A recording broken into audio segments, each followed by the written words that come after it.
All right. Hi, everyone. My name is Dr. Al Simeone, and I'm the founder of the Disc Chiropractic located here in Wheat Ridge, Colorado. And if you've already downloaded our sciatica guide with at-home stretches and remedies, then this webinar will help you to understand what is actually happening inside of your body and which remedies, which stretches can help you, as long as understand when it's time to actually seek professional care.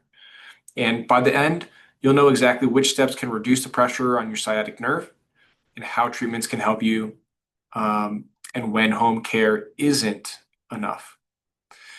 So, sciatica isn't just general back pain, it's actually nerve pain and it's nerve irritation.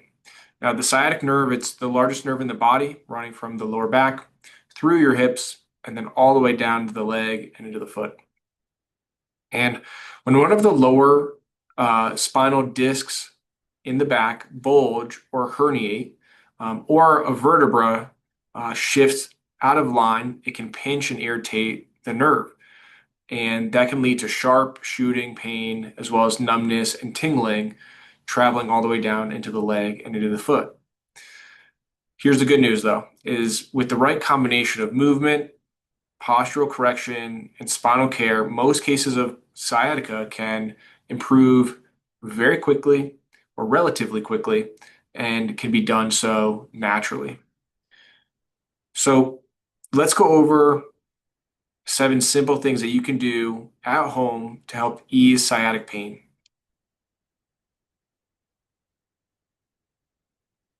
Now, this stretch right here, it's called the piriformis stretch.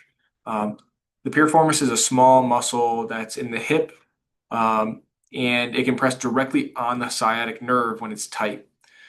In all actuality, the sciatic nerve can either pass underneath the piriformis muscle, it can pass through the piriformis muscle, or it can pass over top of the piriformis muscle.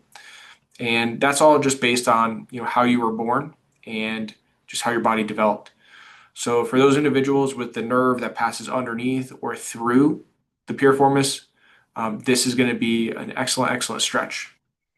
So with the piriformis stretch, you want to basically lie on your back with both knees bent. You'll cross your right ankle over the left knee.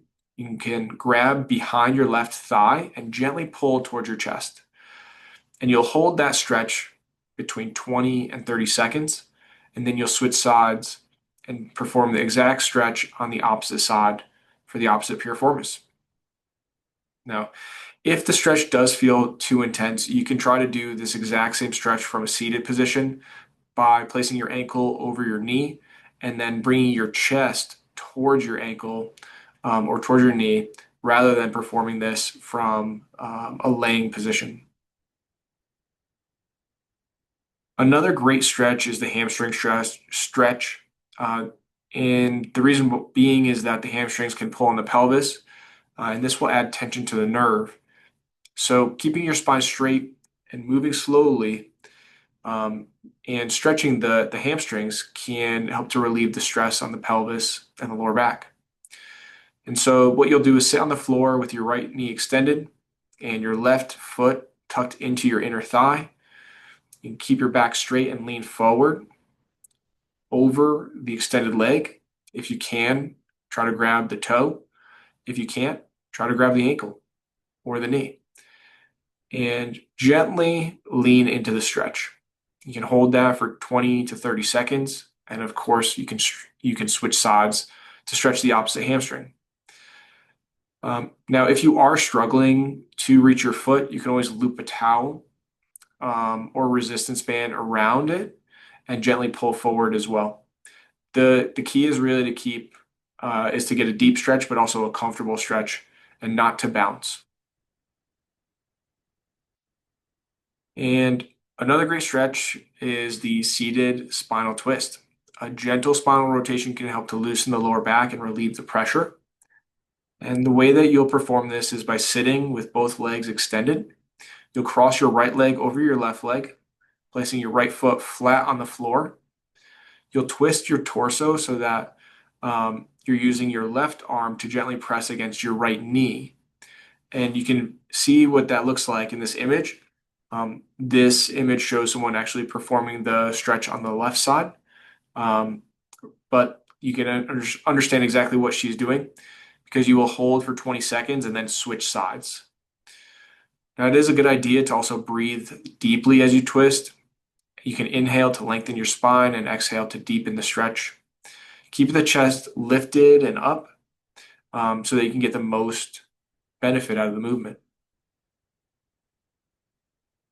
Heat and ice therapy are also another great way to help reduce inflammation after flare-ups. Heat promotes circulation, muscle relaxation.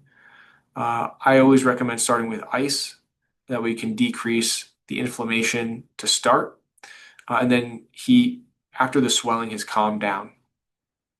So again, using ice is going to be used to decrease the sharp shooting, stabbing pain, potentially numbness and tingling. And you want to use that at the location of the actual injury, which would be on the spine itself, as opposed to on the leg where you may be feeling the sciatic pain.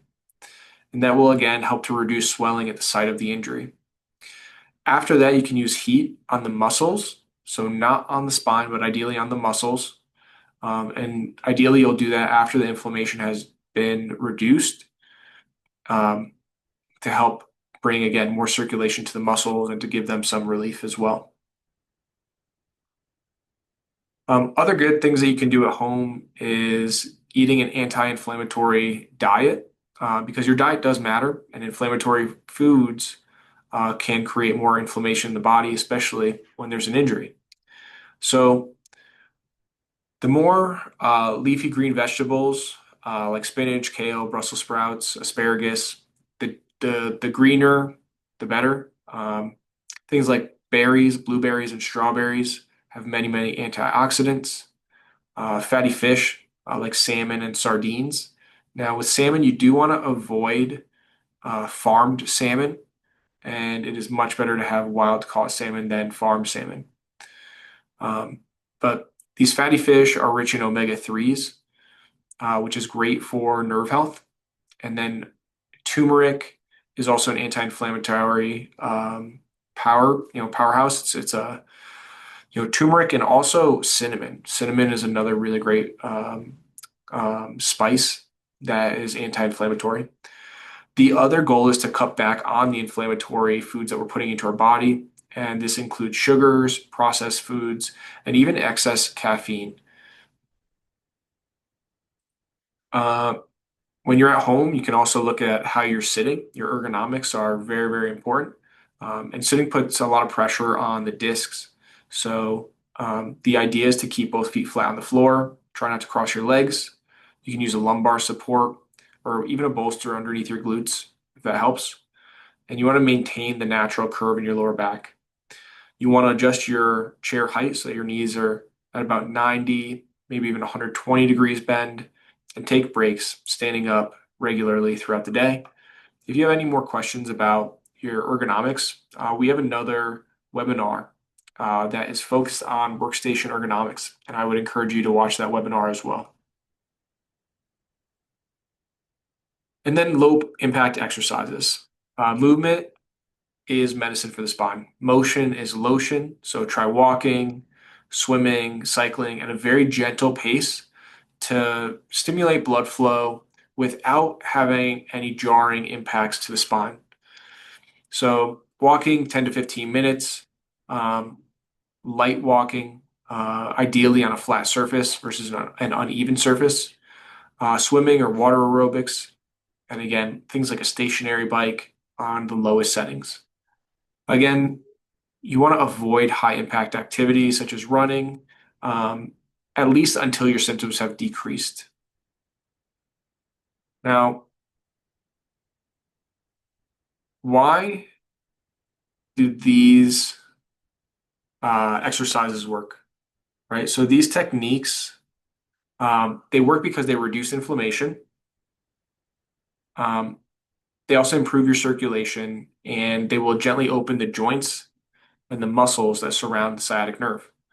But if the pain in your back comes back every few weeks, or if you feel like the numbness or the pain or muscle weakness in your legs is getting worse and worse, then it means there's probably a deeper mechanical issue, like a herniated disc or pelvic misalignment that needs to be corrected. And that's where we step in. The Disc Chiropractic, we offer things like spinal decompression therapy, um, which is especially, it's it's it, it's really the gold standard for spinal disc injury. If a disc is bulging or herniated, then our Triton DTS decompression table will gently stretch the spine. It creates a negative pressure which suctions the disc back into the herniation or the bulge back into the disc. And it basically rehydrates the disc to create more space so the nerve can exit. We also use therapies like shockwave therapy for stubborn muscle tension, scar tissue that builds up around the hips and the lower back. And it will it will basically melt away damaged tissue, scar tissue, muscle spasms, trigger points, calcified tissue, and increase the blood flow so that the nerves can, gently glide freely again. And of course, specific chiropractic adjustments. When the vertebra or the pelvis are out of alignment, they can compress the sciatic nerve. So gentle and precise adjustments can realign the spine, taking pressure off the nerve and restoring the normal function and movement. So if you've been living with sciatic pain, whether it's occasional tingling or constant shooting pain, don't wait until it becomes harder to fix. And so at the Disc Chiropractic, because you've been watching this webinar, we're offering an opportunity to get quality information about your health so that you can make quality decisions going forward, whether that is with us or at another office. And what we offer is an examination, including a nerve exam, orthopedic exams, and a spinal exam, any necessary x-rays, including a motion x-ray to see what is moving and what is stuck in the lower back to actually pinpoint the problem and measure the problem rather than guess. And of course, give you a personalized report of your health findings so you understand exactly what is causing your sciatic pain. So if that's something that you want to take advantage of, feel free to click on the link, or you can just give us a phone call at 720-573-4910. One of our receptionists will be happy to help you schedule an appointment. So again, I'm Dr. Al Simeone with the Disc Chiropractic, and I hope that you found this information valuable. Most importantly, I hope that you apply this information. And if you need us at any point in the future, I look forward to seeing you at the next perfect time. Thank you.